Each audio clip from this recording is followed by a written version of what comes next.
ඔන්න යාළුවනේ අදත් අපි කතා කරන්න බලාපොරොත්තු වෙන්නේ තක්කඩි වැඩ වර්ජනය ගැන. ඕගලන්ට මතකයි වෛද්‍යවරු වැඩ වර්ජනය කරා කිසිම හිරිකිතයක් නැතුව අර අපචාර කරපු පුද්ගලයා අල්ලලා ඉඳෙද්දි. ඉතින් අපි ඒකට විරෝධය පළ කරමින් වීඩියෝ එකක් කරා. ඔය එතකොට අද මේ වීඩියෝ එක මොකක් ගැනද කාරී? එදා අපිට වැරදිච්ච තැනක් ගැන නේද? ආන්න රයිට්. එදා අපිට වැරදිච්ච තැනක් තියෙනවා. ඒ ගැන කතා කරන්න තමයි අද අපි ඇත්තට මේ වීඩියෝ එක කරන්නේ. ඒ කියන්නේ වෛද්‍ය සංගම් මාධ්‍ය ප්‍රකාශකවරයාගෙන් අපේ මාධ්‍යයෙන් හරියට ප්‍රශ්න කරේ නැහැ. කර මුලටම තියලා ඇහුවේ නැහැ කියලා අපි චෝදනාවක් කරා. ඇත්තටම කාරී අපිට වැරදිලා කියලා අපි දැනගත්තට පස්සේ මොකද කොන්ද පණ තියෙන මාධ්‍යවේදීන් ඇත්තටම මේ වෙලාවේ දිගින් දිගටම නිවැරදි ලෙස ප්‍රශ්න කරලා තියෙනවා වෛද්‍ය සංගමයේ මාධ්‍ය ප්‍රකාශකයාගෙන්.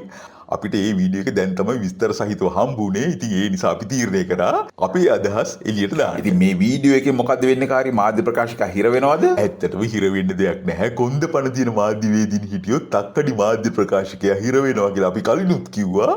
මොකද මේගොල්ලෝ මේ කරේ අතිශයින්ම ක්‍රූර වර්ජනයක්. ඒක අපි කවුරුත් දන්නවා. ඇත්තටම කවුද මේ මාධ්‍යවේදීන්? ඇත්තටම මෙතන මාධ්‍යවේදීන් කීප දෙනෙක් ඉන්නවා. නමුත් මෙතන ඉන්න ජ්‍යෙෂ්ඨ මාධ්‍යවේදී උපේන්ද්‍ර හේරත් අපේ මිත්‍රයෙක්. එයාගේ කටහඬින් අපි අඳුර ගන්නවා මේ එයා කියලා. ඇත්තටම එයාට තවත් කොන්ද පණ තියෙන මාධ්‍යවේදීන් එකතු වෙනවා. අපිට ඒ අය නමින් හඳුන ගන්න බෑ. ඒත් අපි බලමු මේ වෛද්‍ය සංගමේ මාධ්‍ය ප්‍රකාශකවරයාගෙන් අපේ මාධ්‍යවේදීන් මොනවද අහන්නේ කියලා. ඔබතුමා මතු කරන කාරණා මේ වෛද්‍ය ක්ෂේත්‍රයට විතරක් මේ රටේ සීමා වෙච්ච කාරණා නෙවෙයි. ඕක ගුරු ක්ෂේත්‍රයට ගත්තොත් ඒත් ඔය විදිහමයි. ඒ වගේම තමයි ඔය පිට පළාත්වල සේවය කරන බොහෝ දෙනෙක්. එතකොට ඒ හැමෝම මේ මං කියන්නේ සංගමයක් විදිහට මේ කාරණා මේ තියෙන පරිපාලන ගැටලු සංගමයක් විදිහට මැදිහත් වෙලා විසඳා ගන්න විනා. අයි මේ වගේ වැඩවර්ජන ක්‍රියාමාර්ග වලට යන්නේ එකක් ඒක. මොකද මේක හරහා සමාජයට දෙන්නේ බොහොම බරපතල වැරදි පණිවිඩයක්. අනිත් ක්ෂේත්‍ර මේ විදිහටම මේ වගේ කාරණා වලට පරිපාලන ගැටලු වලට මේ විදිහට වැඩවර්ජන වලට යොමු වෙන්න කිව්වොත් රට කොහොමද දුවන්නේ? මම වයිතුනේ ඒකට තා පොඩි කාරණා බුදුමාලා මේකද තුමා කියපු ප්‍රශ්නෙත් එක්කම මේක මොකද දැන් ටිකකට කලින් මාධ්‍ය වාර්තා කරලා තිනවා ඉන්දියාවේ මුම්බායි නුවර සිට කටුනායක බලා ගමන්ගත් ගුවන් යානයක ගුවන් සේවිකාවකට ලිංගික අතවර ගන්නවා. දැන් ගුවන් යාන මේ ශ්‍රී ලංකන් එයාලයින් එක නතර කරොත් මොකද කරන්නේ? ස්ට්‍රයික් කරනවා. මං හිතන්නේ මෙතනදී අපි බලන්න ඕනේ මේ ලංකාවේ මෙතනින් එහාට දැන් මේ අපි මේ අරන් දීලා තියෙන ප්‍රවේශයක් මේ. දැන් අද දවසේ අපේ පණිවිඩය ඒක තමයි. දැන් ගුවන් යානයේ එකපාර බිමට බස්සනවද? නැත්නම් මුහුද මැද්දේ තියෙන නැව එහෙමම නතර කරනවද? නැත්නම් බස් එකෙන් නතර කරනවද කියන එක නෙමෙයි. එතකොට මෙතනින් එහාට අපි මේ ප්‍රවේශයක් අරන් දීලා තියෙනවා. මේ දවස්වලදී අපි මේ බොහොම ශක්තිමත් පණිවිඩයක් අද දවස්වලදී අපි මේ ලබා දෙන්නේ අපි විශ්වාස කරනවා මේ රටේ සමස්ත වෛද්‍ය ප්‍රජාව එකතු වෙලා. ඇහුවේ ප්‍රශ්න දෙකයි. පළවෙනි ප්‍රශ්නේ උපේන්ද්‍ර ඇහුවේ මේක පරිපාලනමය ගැටලුවක්. පොලිසියත් එක්ක පරිපාලනයත් එක්ක විසඳ ගන්න ඕනේ ප්‍රශ්නයක්. ඇයි මේ ජනතාව පීඩාවට පත් කරන්න කියලා. දෙවනි ප්‍රශ්නේ අනිත් මාධ්‍යවේදී අහනවා ගුවන් යානයේ ඇතුළේ සේවිකාවකට අතවරයක් වුණොත් ගුවන් සේවයත් ස්ට්‍රයික් කරොත් මොකද කරන්නේ කියලා. හැබැයි දැන් මේ මාධ්‍ය ප්‍රකාශකයට කට උතර නැති නිසා ඔන්න දැන් වටේ යන්න පටන් ගන්නවා. එතනින් එහාට මේ රටේ ඇය ගුරුවරියක්ද වෛද්‍යවරියක්ද ඇය ගුවන් නියෝමවරියක්ද ඇය ගෘහණියක්ද කියන එක අදාළ නැහැ. අන්තිමේදී ඇය කාන්තාවක්. ඇය අම්මා කෙනෙක්, ඇය දියණියක්, ඇය සහෝදරියක්, ඇය බිරිඳක්. මේ අයට මේ රට ඇතුලේ මේ අපේ මහ පොළොව ඇතුලේ ආරක්ෂිත හෙට දවසක් ආරක්ෂිත නිවසක් ආරක්ෂිත වටපිටාවක් ගොඩනැගීම වෙනුවෙන් ප්‍රවේශයක් අපි මේ දීලා තියෙනවා කියලා අපි විශ්වාස කරනවා. ඒ නිසා තමයි අපි කියන්නේ මේ ප්‍රවේශය හරියට භාවිතා කරගමු. අපි දන්නවා මේක සමහරලාට එළියට එක සිදුවීමක් විතරක් වුණාට මේක සෞඛ්‍ය පද්ධතිය අපිට විශාල බරපතල සිදුවීමක්. මෙහෙම දෙයක් මෑත ඉතිහාසයේ වාර්තා වෙලාම නැහැ. මෙහෙම දේවල් මෑත ඉතිහාසයේ වාර්තා වෙලා නැහැලු. බොහොම මෑතකදී වෛද්‍යවරුන් අතින් මෙවැනි දේවල් සිද්ධ වෙලා තියෙනවා. මනුෂ්‍ය ඝාතනයන් පවා සිද්ධ වෙලා තියෙනවා. ඉතින් ඒ කාලේ මේගොල්ලෝ ඒ වෛද්‍යවරයව රකින්නත් උත්සාහ කරා කියලා අපිට මතකයි. අපි විශ්වාස කරනවා අපිට අවස්ථාවක් ලැබිලා තියෙනවා. දැන් අපි අලුත් රටක් ගැන අපි කතා කරන්නේ. මේක පොහොසත් රටක් ගැන කතා කරන්නේ. පොහොසත් කියන්නේ මානසිකත්වයේ පොහොසත් වෙන්න ඕනේ. මිනිසුන්ගේ චින්තනයේ පොහොසත් වෙන්න ඕනේ. මිනිසුන්ගේ හැසිරීම පොහොසත් වෙන්න ඕනේ. ඒ නිසා මේ පොහොසත් රටක මේ දේවල් ගැන කතා කරන අපි විශ්වාස කරන අලුත් ප්‍රවේශයක් අපිට හම්බෙලා තියෙනවා. ඒතකොට ඒ වෙනුවෙන් රජයේ වෛද්‍ය නිලධාරීන්ගේ සංගමයේ ඉදිරියට මේ රටේ වෛද්‍ය ප්‍රජාව විදිහට එක පැත්තකින් අපේ දායකත්වය දක්වන්න අපි හැම වෙලාවෙම සූදානම්ින් ඉන්නවා. අනිත් පැත්තෙන් තමයි අපි ප්‍රජාවට ඔබට ආරාධනා කරන්නේ මේ ප්‍රවේශය ගන්න අපිත් එක්ක එකතු වෙන්න. මොකද හෙට දවසේදී මේ ඉරණම මතුවෙන්නේ ඔබේ මවට, ඔබේ දියණියට, ඔබේ බිරිඳට, ඔබේ සහෝදරයට වෙන්න පුළුවන්. මෙයා මේ කතා කරන්නේ මේ අතවරයට ලක් වෙච්ච කේස් එකේදී අපි අර දූෂකයාගේ පැත්ත අරන් අතවරයට ලක් වෙච්ච කාන්තාවට විරුද්ධ වෙලා ඉන්නවා වගේනේ හරියට. ඒකනේ කාරි මේගොල්ලන්ට වඩා අපි කම්පා වෙනවා. ඉතින් ඇත්තට මේ සිදුවීමේදී අපි එකහෙලාම කියන්නේ මෙවැනි දේවල් සිද්ධ වෙන්න දෙන්න එපා කියලා. අනිත් ප්‍රධානම දේ තමයි එවැනි තැන්වල ඒ කියන්නේ නේවාසිකාගාරවල ආරක්ෂාව ගැන මේගොල්ලන්ගේ පාලන අධිකාරිය කලින් හිතුවේ නැත්තේ ඇයි? ඔන්න ඒ කාලේ ආරක්ෂාව ඉල්ලනකොට ආරක්ෂාව නොදී ඉඳලා වර්ජනය කරා නම් අන්න එතන කිසියම් පොයින්ට් එකක් තියෙනවා කාර්ය. අපිට ආරක්ෂාව ලැබෙනකන් අපි වර්ජනයේ ඉන්නවා කියලා. ඔන්න දැන් අපි මිත්‍ර උපේන්ද්‍ර දැන් අහනවා නැවත ප්‍රශ්නය. මොකද අදාළ ප්‍රශ්නේ මගහැරපු හින්දා මේ මාධ්‍ය ප්‍රකාශකයා. මගේ මිත්‍රයා මතු කරපු ප්‍රශ්නෙට මේ ඔබතුමා උත්තර දුන්නේ නැහැ. ඒ කියන්නේ ඊයේ රෑ තිබ්බ ස්ථාවරය ඊයේ රෑ 12ට විතර කැඳවපු විධායක කමිටුව විසින් වෙනස් කරන්න. ඒ කියන්නේ අද උදේ වෙනකොට කලින් දීලා තිබ්බ තීරණ වෙනස් කරන්න හේතු වෙච්ච කාරණා. නෑ අතන ඊයේ රෑ 12ට නෙමෙයි ඊට පෙර අපි සවස් කාලේ තමයි විධායක මොකද අපි පළවෙනි කාරණේ අපි තීරණය ගත්තා ඒක නිල වශයෙන් අපි දැනුම් දිය යුතු කියන්නේ වෘත්තීය සමිති ක්‍රියාමාර්ගයකට යනකොට දැනුම් දිය යුතු පාර්ශවයන් තියෙනවා. දැන් සෞඛ්‍ය අමාත්‍යවරයා, සෞඛ්‍ය අමාත්‍යාංශ ලේකම්වරයා, සෞඛ්‍ය අධ්‍යක්ෂ ජනරාල් ඒකේ නීතිමය කාරණා කීපයක්. ඒතකොට ඒවා සම්පූර්ණ කරාට පස්සේ තමයි අපි එතනින් එහාට සමාජිකත්වයට සහ අනිත් පැත්තෙන් අපි මාධ්‍යයට ජනතාවට මේ පණිවිඩය ලබා දෙන්නේ. එතකොට දැන් අපේ රටේ නම් අපි දකිනවා මම ක්ෂේත්‍ර නම් කරන්නේ මේ ඉන්නවා මේ වැඩ වර්ජන වලට යනවා මම හිතන්නේ එහෙම ක්ෂේත්‍ර නම් කරලා මම අනවශ්‍ය ගැටුමක් මෙතන ඇති කරන්නේ නැහැ. හැබැයි එකම දේ මේ මොහොතේදී මේ වැඩ වර්ජනයේ තියෙන පසුබිම අවබෝධ කරගන්නවා නම් මම හිතන්නේ මේ ප්‍රශ්නෙට උත්තරයක් තියෙනවා. මෙතන මේ වැඩ වර්ජනය අපි කරන්නේ ඕනේ. මෙතන මේ වැඩ වර්ජනය අපි කරන්නේ මේ ජනතාව පහස්තාවයටපත් කරන්න හෝ ජනතාවත් එක්ක තියෙන ප්‍රශ්නයක් පිරිමහ ගන්න හෝ ආණ්ඩුවත් එක්ක තියෙන ප්‍රශ්නයක් පිරිමහ ගන්න නෙමෙයි. එහෙම නෙවෙයි කිව්වට අර බාල බෙහෙත් ගෙනල්ලා ජනතාව අන්ධ කරනකොට නොතිබිච්ච සහකම්පනය. ඒ වගේම පිළිකා එන්නත් වෙනකොට වතුර විදලා ජනතාව මරනකොට නොතිබිච්ච සහකම්පනය මේ අයට මාලිමා ආණ්ඩුව ඇවිල්ලා යුක්තිය ඉෂ්ට කරනකොට ආපු එකනේ වැඩි. හරි ඔන්න බලන්න තාම උපේන්ද්‍ර අහපු ප්‍රශ්නෙට උත්තර දුන්නේ නැහැ. මෙයා තාම වටේ යනවා. ඇත්තම කිව්වොත් ඉතින් වටේ යන්න වෙනවා උත්තර නැති හින්දා. මෙතනින් එහාට මේ තියෙන විරෝධය මේ සිදුවීමේ විරෝධය අපි මේ පෙන්වන්නේ. දැන් පහුගිය කාලේ අපි දැක්ක ඉන්දියාවේ වෙච්ච සිදුවීමකදී කොහොමද ජනතාව ඉස්සරහට ආවේ කියලා. අපි බලාපොරොත්තු වෙනවා මේ ප්‍රශ්නේ අපිත් එක්ක ජනතාව අතට අරගෙන ඉස්සරහට යයි කියලා. මේ බැටන් එක ජනතාව අරන් ඉස්සරහට යයි කියලා අපි බලාපොරොත්තු වෙනවා. ඒ නිසා ඉතින් හලෝ ජනතාව බැටන් එක අරන් යනවා කියන්නේ මොකද? අපිත් ස්ට්‍රයික් කරන්නේද? ඒකනේ කාර්ය අමුතුවෙන් බැටන් ගන්න ඕනේ නැහැ. ජනතාව එකහෙලාම මේ දූෂකයට විරුද්ධයි. මේ දොස්තරවරියට ආරක්ෂාවක් නොතිබ්බට අපිත් විරුද්ධයි. අනික ආරක්ෂාව දෙන එක ජනතාවන අපිට කරන්න පුළුවන් දෙයක් නෙවෙයි. ඒක රෝහල් පාලන අධිකාරිය වගේ කියවනේ. තාම අහන ප්‍රශ්නට උත්තර දුන්නේ නැහැ. හැබැයි අපි උපේන්ද්‍රත් අරින්නේ නැහැ. අපි අවම පහසුවක් වෙන විදිහට තමයි මේ වැඩ වර්ජනය කරන්නේ. හැබැයි ඔබ කියන කාරණේ හරි අපි හදිසියේ තීරණය කරේ මේ වැඩ වර්ජනය සම්බන්ධයෙන්. හැබැයි එහෙම තීරණ මීට පෙරත් අපි අරන් තියෙනවා. ඒකට එන ගැටලු එන විදිහට තාමත් මගේ ප්‍රශ්නේ මගහරි.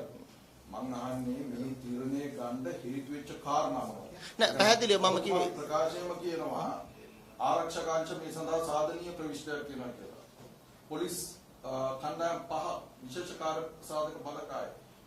පොලිස් පොලිස්තුමා ඍජුව මැදිහත් වුණා. ඊළඟට සෞඛ්‍ය අමාත්‍යර අද උදේ ගියා. දැන් මීටත් වඩා දෙයක් මොනවද බලන්න. මං අහන්නේ ඒකයි. ඒ කියන්නේ මොනවද බලපාපු කාරණා මේ තීරණය. නෑ පැහැදිලිව ඔබතුමා දැන් ඒ සම්බන්ධයෙන් මේ වැඩ වර්ජනයට හේතු වෙච්ච කරුණු කාරණා සම්බන්ධයෙන් අපි ප්‍රකාශ කරපු දේ මම හිතන්නේ ඔබතුමාට ඒක මම හිතන්නේ මේ කාරණා දෙකක් ඔබතුමා මේ මතු කරන්නේ. දිගටම මතු කරන්නේ මේ කාරණා දෙකක්. එතකොට මේකේ පොලිස් පරීක්ෂණ මම කියන්නේ ඔබතුමාම තමයි මේක කන්ට්‍රඩික්ට් කරන්නේ. ඒ කියන්නේ ඊයේ කිව්වේ එක කාරණා. අද උදේ 8 වෙනකොට මේ අත්අඩංගුවට ගත්තේ නැත්නම් අපි මේ ඊළඟ ක්‍රියාමාර්ගය යනවා. ඒක තමයි ප්‍රමුඛ කාරණා. මේ වෙනකොට මේ රටේ පොලිස් පොලිස් හොයනවාට අත්අඩංගුවට ගන්න. හරි. ඒ වගේ තත්ත්වයක් යටතේ එකක් එහෙම බලාපොරොත්තු වෙන එක මම දන්නේ කොතෙක් දුරට සාධාරණද කියලා. හැබැයි මේ වෙනකොට ඔහු අමුණගෙන ඔහු අත්අඩංගුවට අරගෙනක් තියෙනවා. මේක තමයි මතු කරපු ප්‍රමුඛ කාරණා. මේ ඔක්කොම කාරණා තියෙද්දි ඇයි මේ මම අහන්නේ වෙන කිසි කාරණයක් නෙවෙයි. ඇයි මේ අසරණ රෝගීන් අමාරුවේ දාන තැනකට මේ පරිපාලන ප්‍රශ්න ගෙනියන්නේ? ඔන්න මාධ්‍යවේදීන් අහනවා ප්‍රශ්නේ ලෝයෙත් නැති වෙන්න අපි බලමු මේ ප්‍රකාශකයා දැන්වත් උත්තර දෙයිද කියලා. නෑ පළවෙනි කාරණේ මේ සිදුවීමේදී පොලිසිය ඍජුව මැදිහත් වෙලා ඉන්නවා මේ ගැටලුව සම්බන්ධයෙන් නීති ක්‍රියාත්මක කරන්න අපිට දැනට අපිත් එක්ක තියෙන සංවේදනයත් එක්ක නෑ පැහැදිලිවද මේකේ මේ කාරණා දෙකක් මම පැහැදිලි කරන්නේ ඒකයි මේකේ දැන් ඊයේ දවසේදී අපි කියපු කාරණේ තමයි ඒ වෙනකොට තියෙන තත්ත්වය සමාලෝචනය කරලා ඊයේ දවල් කාලයේදී අපි විධායක කමිටුව තීරණය කරා විශේෂයෙන් නීතිය ක්‍රියාත්මක කිරීමේදී යම් ආකාරයක ඩෙඩ්ලයින් එකක් එක මේ ගැටලු ඉස්සරහට යන්න. නමුත් අපේ සමාජිකත්වයත් එක්ක අපි සාකච්ඡා කරනකොට ආයි මේකේ සාමාන්‍යයෙන් අපි රජ වෛද්‍ය නිලධාරීන්ගේ සංගමය කියන්නේ හැම වෙලාවෙම අපේ සමාජිකයින්ගේ මතය මේ රටේ 95%කට වැඩි වෛද්‍යවරුන් ප්‍රමාණයක් නියෝජනය කරනවා 23000ක සමාජිකත්වයක් ඉන්නවා. ඒතර ඔවුන්ගේ මතය ඔවුන් අපෙන් බලාපොරොත්තු වෙන දේ තමයි අපි හැම වෙලෙම ඉෂ්ට කරන්නේ. ඒතර සමාජිකත්වයේ ධර්ම මතය තමයි එක පැත්තකින් මේ නීති කටයුත්ත සම්බන්ධයෙන් සාධාරණ ඉෂ්ට වෙන්න ඕනේ. ඒක කිසි තර්කයක් නැහැ. හැබැයි ඊට එහාට ගිහිල්ලා මේ මොහොතේ මේ රටේ වෛද්‍ය ප්‍රජාව සමස්ත වෛද්‍ය ප්‍රජාව තීරණය කළා තියෙනවා මේ සිදුවීම සම්බන්ධයෙන් අපේ විරෝධතාවය වඩා ශක්තිමත්ව වඩා දැනෙන විදිහට ප්‍රකාශ කළ යුතුයි කියලා. එතකොට ඒ හරහා තමයි අවසානයේදී සියලු කරුණු කාරණා සලකලා බලලා සියලු දේවල් සමාලෝචනය කළා රජ වෛද්‍ය නිලධාරීන්ගේ සංගමයේ විදිහට අපි තීරණය කරේ විධායක සභාව විදිහට මේ ආන්න එතනින් එකක් එළියට පැන්නා. එයාලගේ සමාජිකත්වය හැමෝමත් එක්ක සාකච්ඡා කරලාලු තීරණය ගන්නේ. ඔව් මට පේන්නේ කාර්ය මේ සමාජිකත්වය ඇතුලේ ආණ්ඩුව වටන්න බලන් ඉන්න උදවියත් ඇති වෙන සමහර විට. මොකද තාම උපේන්ද්‍රගේ ප්‍රශ්නෙට උත්තර නැහැ. තාම වටේ යනවා. තාම කියන්නේ නැහැ පැහැදිලි පිළිතුරක්. ඇයි මේ දූෂක ඇල්ලුවට පස්සේ ජනතාව පීඩාවට පත් කරන්නේ කියලා. ඊයේ රාත්‍රී කාලේ මේ තීරණය ආවේ. එතකොට මේ තීරණය මාධ්‍යයට අපි හැකි ඉක්මනින් ඒ යම් කාල පරාසයක් ගත වෙනවා. නමුත් ඒ හරහා හැකි ඉක්මනින් අපි ලබා දුන්නා. හැබැයි මේ විදිහේ හදිසි වැඩ වර්ජන කැඳවපු පළවෙනි අවස්ථාව මේක නෙමෙයි සෞඛ්‍ය පද්ධතිය උනත්. අපිට බැරිම තැනකදී තමයි වැඩ වර්ජන කරන්න. හැබැයි මේ බැරිම තැනකදී මෙහෙම වැඩ වර්ජන අපි කැඳවලා තියෙනවා. එතකොට හැබැයි මේ වැඩ වර්ජනේ අපි මෙතෙන්දී තේරුම් ගන්න ඕන වැදගත්ම දේ තමයි මේ වැඩ වර්ජනේ කැඳවලා තියෙන ඇයි කියන කාරණේ. මේක ඓතිහාසික වැඩ වර්ජනයක්. මේක අප්පා මාර ඓතිහාසික වැඩ වර්ජනය. හරියට හරි බලන් ගියාම ඉතින් මොකද ලෝකෙම තියෙන සාහසිකම සහ හාස්‍යජනක වැඩ වර්ජන නිසා දැන්නේ ඓතිහාසික වෙන්නේ. ඒ කියන්නේ කාර්ය ආණ්ඩුව උපරිම පියවර ගන්නවා ආරක්ෂාව සලසන්නේ. විශේෂයෙන් සෞඛ්‍ය ඇමතිවරයා වහාම අනුරාධපුර රෝහලට ගිහිලා සියල්ල පිළිබඳ හොයා බලනවා. ඒ අස්සේ මේ හොරාවත් අල්ලලා. හැබැයි ඒත් වර්ජනය අනිවාර්යෙන් ඓතිහාසිකයි. තීරණාත්මක වැඩ වර්ජනයක්. මොකද මේ වැඩ වර්ජනයේ කැඳවන්නේ වෘත්තීය අයිතිවාසිකම් වලට වඩා එහා ගිය සංවේදී සහ මානුෂීය කාරණා සම්බන්ධයෙන්.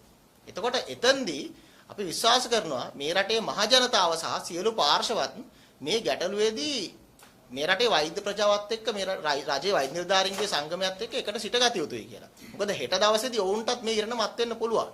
මේ හැල්ල නම් අහලවට නැහැ. මෙයා අර සෙක්කුවේ බැඳපු ගොනා වගේ වටේ යනවා එකම එක කියවනවා.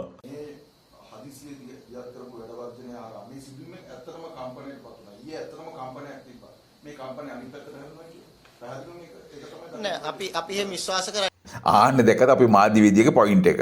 ඒ කියන්නේ එදා වෙච්ච මේ අපචාරය පිළිබඳ ජනතාවට දැනෙච්ච සහකම්පනය මේ වෛද්‍ය නිලධාරීන්ගේ වර්ජනයත් එක්ක යට ගියා. දැන් ඇත්තටම බයින්නේ දූෂකයට නෙවෙයි මේ තක්කඩි දොස්තරලාට ජනතාවගේ සල්ලි වලින් ඉගෙනගෙන ජනතාවටම හයිය පෙන්නනවා කියලා.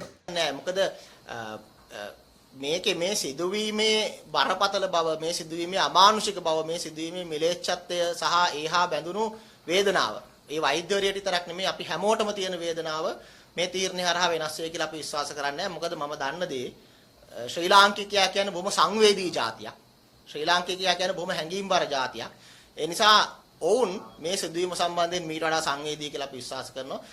සුළු පිරිසක් අපි දැක්ක තැන් වල මේකට දේශපාලන ලේබල් අරවන්න හදනවා. මම හිතන්නේ ඒව සම්බන්ධයෙන් ඒ අය ධර්ම ස්ථාවර සහ ඒ පටු න්‍යාය පත්‍ර සම්බන්ධයෙන් අපි සැලකිලිමත් වෙන්නේ. අපිට වැදගත් වෙන්නේ මේ රටේ ජනතාව සහ මේ රටේ වෛද්‍ය ප්‍රජාව සහ මේ රටේ සෞඛ්‍ය අනේ මේ රටේ ජනතාව නම් ඕගලන්ට වැදගත් නැහැ. ඇත්තම කිව්වොත් වෛද්‍ය ප්‍රජාව ඕගලන්ට වැදගතුත් නැහැ. නැත්නම් මේ වගේ වැඩක් කරලා උතුම් වෛද්‍ය වෘත්තිකයන්ගේ අම්මලා මතක් කරන තැනට ජනතාව අරන් ඉන්නේ නැහැ නේ ඕගොල්ලෝ. මේගොල්ලන්ට වටින්නේ මේගොල්ලෝ මෙහෙවන මේගොල්ලන්ගේ හාම්පුතු. දැන් බලේ නැතිව හිවල්ලු වගේ කෑග් ගහ ඉන්න තක්කඩි හැටි කරේ විතරයි මේගොල්ලන්ට වැදගත්. කියන්නේ අවසාන වශයෙන් මේක මේ රිවර්ස් කරන්නෙම නැද්ද? මේක හෙට උදේ 8 වෙනකන් මේ වර්ජනය කරනවමද?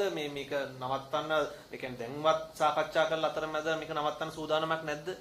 මම දැන් ඒ ප්‍රශ්නේ තියෙන්නේ මේ වැඩ වර්ජනයේ පසුබිම සහ වැඩ වර්ජනය කරන්නේ ඇයි කියන කාරණය පැහැදිලිව තේරුණා නම් මම හිතන්නේ මේ ප්‍රශ්නේ ඉන්නේ නැහැ. මොකද වෙන්දට මයික් එකේ මේක සම්ප්‍රදායික වැඩ වර්ජනයක් නෙමෙයි. වෙන්දට සාමාන්‍යයෙන් ඕනම වෘත්තීය සමිතියක් වැඩ වර්ජනය කරන්නේ ඩිමාන්ඩ් එකක් එක්ක, ඉල්ලීමක් එක්ක. මේක එහෙම මේ අරක දෙන්න, මේක දෙන්න, මේක වෙනස් කරන්න කියන ඉල්ලීමක් පදනම් කරගත්ත වැඩ වර්ජනයකට වඩා සෑහෙන එහා ගිය වැඩ වර්ජනයක්. හරිනේ මේ කියන්නේ මේකේ මේ මුකුත් ඉල්ලීමක් කරන්නේ නැහැ. එහෙම එකක් නෙවෙයි මේ. මේ ඇවිල්ලා ජනතාව පීඩාවට පත් කිරීමේ වැඩ වර්ජනයක්. මැද මුලනේ සිරිකොත සතුට කිරීමේ වැඩ වර්ජනයක්. ඒකයි මේ කියන්නේ. ඊයේ හන්දාවට බොයිලි නෙවෙයි. ඊයේ හන්දාවට පැහැදිලිවම තිබ්බේ මේ සැකකරු අත්අඩංගුවට ගන්න 8 වෙනිකන් කල් දෙනවා. එහෙම නැතුනොත් අපි පළාත් මට්ටමේ මේ වැඩ වර්ජනයකට යනවා. එහෙමත් නැතුනොත් අපි තීව්‍ර ව්‍යාප්ත වැඩ වර්ජනයකට යනවා කියන්නේ. හැමදාම ඔබ කොහොමද ඒක මානුෂීය කාරණයකට මේවා කරලා නෑ ඊයේ දවසේදීත් ඊයේ දවසේදීත් මේ මාධ්‍ය සාකච්ඡා පැවැත්වීම මම එතනදී ප්‍රධාන කාරණා කීපයක් අපි ප්‍රකාශ කරා. එකක් තමයි ඒ වන විට විධායක සභාව විදිහට අපේ තිබුණු තීරණය. ඒ කියන්නේ අත්අඩංගුවට නොගන්නේ නම් පළාත් මට්ටමින් වැඩ වර්ජනයකට යනවා උතුරු මැද පළාතේ. හැබැයි එයින් එහාටත් මේ ගැටලුව සම්බන්ධයෙන් අපිට ප්‍රශ්නයක් මතුවෙනවා නම් ඕනෑම මොහොතක දීපව්‍යාප්ත වැඩ වර්ජනයකට යන්න අපි සූදානම් කියන කාරණේ. ඕනෑම මොහොතක දීපව්‍යාප්ත වැඩ වර්ජනයකට යන්න සූදානම් කියන කාරණේ අපි පැහැදිලිව ඊයේ දවසේදී අපේ තීරණයේ විදිහට අපි මාධ්‍ය හමුවේ ප්‍රකාශයට පත් කරා. අනිත් පැත්තෙන් අපි දිගටම කිව්ව දේ තමයි මේ සිදුවීම මීට වඩා සංවේදී සහ කම්පනශීලී දෙයක්. එතකොට ඒ සම්බන්ධයෙන් අනිවාර්යෙන් සියලු දෙනා සංවේදී යුතුයි අවශ්‍ය පියවර ගන්න ඕනේ. ඒ වගේම නීතිය ක්‍රියාත්මක වීමේ අවශ්‍යතාවය පැහැදිලිව මතු කරා. අනිත් කාරණය අදාළ වෛද්‍යවරයෙකුගේ පෞද්ගලිකත්වයේ සහ රහසිගතභාවය රකින්න කියන ප්‍රධාන කාරණා හතර තමයි ඊයේ දවසේදී අපි ඔන්න වටේ යන කලාව ප්‍රගුණ කරලා ඉන්න මේ ප්‍රකාශකයාට අපේ උපේන්ද්‍ර සහෝදරයා දැන් එල්ල කරනවා යෝකර් එකක්. අපි ඒකත් බලලා ඉමු. ඉතාලම බෑ. උදේ 8 වෙනකම් බලන්න කියලා කිව්වේ. උදේ 8 වෙනකම් බලනවා. එහෙම නැතුනොත් තමයි ඔය දේවල් වලට යනවා කියලා කිව්වේ. මම අහන්නේ නැවත. ඒකත් ඒ තීරණය එක්ක අපිත් ඉන්නවා. පොදුවේ මාධ්‍යත් ඒ තීරණෙත් එක්ක ඉන්නවා. කිසි ප්‍රශ්නයක් නැහැ. කොහොමද මේක මේ රෑ 10 11 වෙනකොට ඒක අපිට ඊට කලින් මේ තීරණය ගත්තා කියලා දැන් ඔබතුමා කියනවා. කොහොමද ඒක වෙනස් වෙන්නේ? මම එකම දේ ආයෙ හරි මම දැන් ඔබතුමා ඒකට උත්තර දුන්නේ නැහැ පැහැදිලිව. නෑ ඔබට අවශ්‍ය උත්තරේ මොකක්ද කියලා මට වැටහෙන්නේ නැහැ. අහන්න දැක්කද බිල්ලටම හිර වෙච්ච හැටි මොන ඔස්තාරුණත් කට උත්තර නැති වුණා මේ වගේ තුට්ටු දෙකට වැටෙන්න වෙනවා. උත්තරනේ මම සාමාන්‍යයෙන් රජ වෛද්‍ය නිලධාරීන්ගේ සංගමේ මාධ්‍ය ප්‍රකාශක විදිහට රජ වෛද්‍ය නිලධාරීන්ගේ සංගමේ විධායක සභාවේ නිල මතය මම ඉදිරිපත් කරන්නේ. එතකොට ඒ මතය ඒ අදහස තමයි සම්පූර්ණ සිද්ධි මාලාවත් එක්ක ඔබට සහ මේ රටට අපි පැහැදිලි කරේ. ඒතර ඊයේ දවසේදී මම හිතන්නේ ඔබට පැහැදිලි කරා ඊයේ දවසේදී මාධ්‍ය හමුවේ අපි ප්‍රකාශ කරා මේ වැඩ වර්ජන ක්‍රියාදාමය සම්බන්ධයෙන් ප්‍රධාන කරුණු දෙකක්. එකක් මේ අත්අඩංගුවට ගැනීම සිදු නොවුනොත් අනුරාධපුර ශික්ෂණ රෝහලේ ඒ වෙනුවටත් ක්‍රියාත්මක වී තිබූ වැඩ වර්ජනය උතුරු මැද පළාත් දක්වා ව්‍යාප්ත කරනවා. දෙක තත්ත්වය සමාලෝචනය කරමින් ඕනෑම මොහොතක මම ආයි කියනවා ඕනෑම මොහොතක දීප ව්‍යාප්ත වැඩ වර්ජනයක් ප්‍රකාශයට පත් කරන්න වුණත් අවශ්‍ය නම් විධායක සභාව විදිහට තීන්දුව తీරන ගන්න සූදානම්.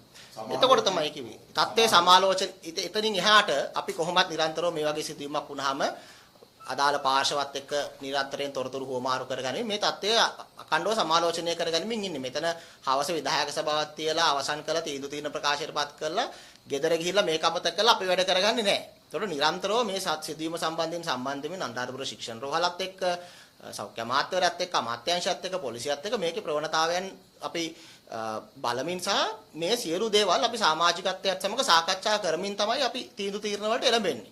එතකොට අපි ඒකයි කිව්වේ පැහැදිලිව එතනින් එහාට ඒ தත්ත්වය සමාලෝචනය කරමින් ඒ ප්‍රවණතාවයන් සමාලෝචනය කරමින් තමයි අපි තීන්දුව తీරන ගන්නේ. මොකද්ද කරන්න කියලා. ඒ අනුව තමයි අපි හවස 30 තීරණය තිබ්බේ අවශ්‍ය නම් ඕනෑම මොහොතක දීපව්‍යාප්ත වැඩ වර්ජනයකට යන්න සූදානම් කියන කාරණා. දැන් මම අහන්නෙත් ඒකම තමයි මේ සමාලෝචනය කරද්දී මොන කාරණාද පැහැදිලිව අපි සමාලෝචනය කරනකොට පැහැදිලිව අපි වෘත්තීය සමිතියක් අපේ සමාජිකත්වයක් ඉන්නවා. අපේ සමාජිකත්වයේ මතය සමාජිකත්වයේ ඉල්ලීම තමයි අපේ ප්‍රමුඛතාවය. දැන් මෙයා මේ කියන විදිහට සමාජික වෛද්‍යවරු තමයි කියලා තියෙන්නේ මේ ජනතාව රස්තිය දුනාට කවන්නේ අපි ගෙවල් වලට වෙලා ඉමු කියලා. අපි නම් අහලා නැහැ කාර්ය එහෙම වෛද්‍යවරු අපි අහලා තියෙන දේවකාරියක් වශයෙන් රාජකාරිය කරන වෛද්‍යවරු ගැන. එතකොට කාගෙන දන්නේ මෙයා මේ කියන්නේ? සමාජිකත්වයේ කියනවා නම් නෑ මේක සම්බන්ධයෙන් මෙහෙම තීන්දුව తీරණයක් පැමිණිය යුතුයි. විධායක සභාව විදිහට අපි බැඳිලා ඉන්නවා ඒ තීන්දුවට යන්න. එතකොට ඒක තමයි රජ වෛද්‍ය නිලධාරී සංගමයේදී තීන්දුව විදිහට අපි එළියට එන්නේ. එතකොට මේ සමාජිකත්වයේ මත වුන් හින්නවා මේක මේ අත්අඩංගුවට ගැනීම කියන කාරණේනුත් එහාට ගිහිල්ලා මීට වඩා මේකේ සංවේදී සහ මානුෂීය කාරණා සම්බන්ධයෙන් සලකල බලලා ඒ කරුණු කාරණා සමාලෝචනය කළා මේ විරෝධතාවය දැක්වීම සම්බන්ධයෙන් වෙන තැනට මේ එතනින් එහා ගිය සාම්ප්‍රදායික වෘත්තීය ක්‍රියාමාර්ගයෙන් එහාට මේක යා යුතුයි කියලා එනිසා රජ නිලධාරීන්ගේ සංගම විදිහට ඒ තීරණයට ඇවිල්ලා තියෙනවා. ඒක නියන්තාවේ ඔබතුමා ප්‍රකාශ කරනකොට ඒක සමාජිකත්වයේ මත නෙවෙයි. ඒ වෙනකොට සමාජිකත්වයේ මතය. දැන් ඒක ඔබ මේක තේරුම් ගන්නේ නැහැ. දැන් ඔබ තේරුම් ගන්නේ නැහැ මේ ගැටලුව. නෑ උපේන්ද්‍ර ඔබ තේරුම් ගන්නෑ මේ ගැටලුව මං කියන දේවල් ප්‍රශ්න කරන්නේ නැතුව ගොන්නු වගේ අහන් හිටපන් කියලා මේ කියන්නේ. අනේ මේ මාධ්‍ය ප්‍රකාශක තන ඔයා ටිකක් මීට වඩා ලෑස්ති වෙලා ඉන්න හරියට උත්තර දෙන්න අපේ මාධ්‍යත් එක්ක සෙල්ලම් කරන්න આવොත් ඔයගේ කෙදිරි ගන්න තමයි වෙන්නේ. අපි බලමු රට මීට වඩා හොඳ දිශාවකට අරන් යන්න. එහෙනම් අදට නවතිනවා නැවත හමු වෙමු. පොහොසත් රටක් උලස් ජීවිතයක්.